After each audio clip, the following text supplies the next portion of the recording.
ang mga babae, kailangan nila ng reassurance. Malaking bagay sa kanila. And ako naman, personally, as a partner, I make sure na my girl knows na siya lang. At hindi lang alam ng utak nila, pero ramdam nila na sila lang. Well, siguro dahil na din sa line of work namin, we're both in the entertainment industry, nasa spotlight kami, nasa stage show. Posible, maraming pagkakataon na pwedeng magselos kung sino man yung kasama ng partner namin kasi iba't iba yung atmosphere. Every gig, iba't iba yung atmosphere. So, for us, very important na secure kami sa isa't isa.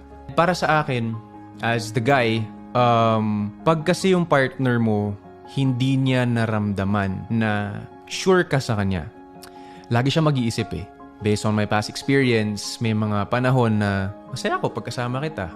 Saya tayo, tawa-tawa tayo, kulitan. Pero pag hindi na tayo magkasama, nagwawala yung isip ko.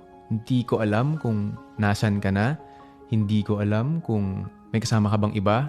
Kasi hindi ako sure sa nararamdaman mo para sa akin. And if that happens, pag kasi walang security yung partner natin na nararamdaman, it costs them their peace. Kaya sa relationship na to, I made sure na kung maaari ay hindi niya naisipin yun.